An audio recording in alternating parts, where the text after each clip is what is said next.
గత ప్రభుత్వానికి తమ ప్రభుత్వానికి తేడా చూడాలన్నారు సీఎం జగన్. ఈ 57 నెలల్లో విద్యారంగంలో ఎలాంటి మార్పులు తీసుకొచ్చామో ప్రతి ఒక్కరూ గమనించాలన్నారు. ప్రభుత్వ బడుల్లో చదువుతున్న పేద విద్యార్థులు మరో 15 ఏళ్లలో ఉన్నత శిఖరాలను అధిరోహిస్తారని ఆకాంక్షించారు. చంద్రబాబు 14 ఏళ్లు సీఎంగా ఉండి విద్యార్థుల గురించి ఏనాడు పట్టించుకోలేదని ఆరోపించారు.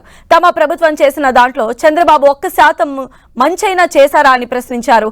ప్రభుత్వ బడులను చంద్రబాబు నిర్వీర్యం చేశారని సీఎం జగన్ మండిపడ్డారు. ఇకనైనా కూడా పేదరికం సంఖ్యలను తెచ్చుకునే పరిస్థితి రావాలి. అంతర్జాతీయ స్థాయికి ప్రతి ఒక్కరూ కూడా ఎదగాలి. వారి భవిష్యత్ మారాలి అని తపత్రయంతో అడుగులు పడతా ఉన్నాం. ఈ రోజు మనం వేసిన విత్తనం ఒక్కసారి ఆలోచన చేయమని అడుగుతా ఉన్నా, గమనించమని అడుగుతా ఉన్నా. ఈ రోజు మనం తీసుకొస్తా ఉన్న ఈ మార్పులన్నీ కూడా మరో 10-15 సంవత్సరాల తర్వాత ఎలా ఉంటాయో ఒక్కసారి ఊహించుకోమని అడుగుతా ఉన్నా. ఈ రోజు విత్తనం వేస్తా ఉన్నాం. వచ్చే 10-15 సంవత్సరాలలో ఈ విత్తనాలన్నీ కూడా ఒక అద్భుతమైన ఫలితాలు ఇచ్చే కార్యక్రమం జరుగుతుంది. పేద పిల్లల భవిష్యత్ మార్చాలి అని చెప్పి నేను చూపించిన తాపత్రయంలో, మీ అన్న చూపించిన తాపత్రయంలో కనీసం 1% అప్పట్లో చంద్రబాబు నాయుడు గారు చూపించాడా అని చెప్పి ఆలోచన చేయమని అడుగుతా ఉన్నా.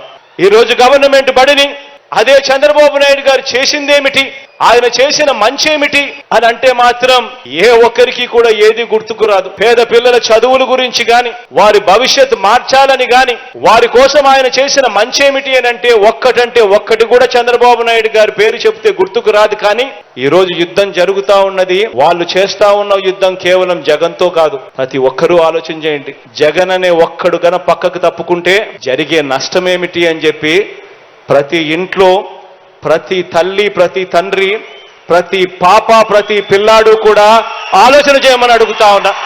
జగన్ అనే వ్యక్తి ఒక్కడు పక్కకు పోతే ఇక పిల్లల చదువులు ఉండవు, గవర్నమెంట్ బడులలో ఇంగ్లీష్ మీడియం ఉండదు, పిల్లల చదువుల గురించి ఆలోచన చేసే మనస్తత్వం ఉండదు. 100% ఫీజు రీయింబర్స్మెంట్ కథ దేవుడెరుగు.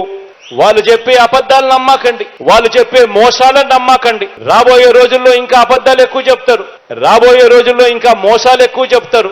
ప్రతి ఇంటికి కేజీ బంగారం ఇస్తామంటారు, ప్రతి ఇంటికి బెంజ్ కారు కొనిస్తామని కూడా చెప్తారు రాబోయే రోజుల్లో.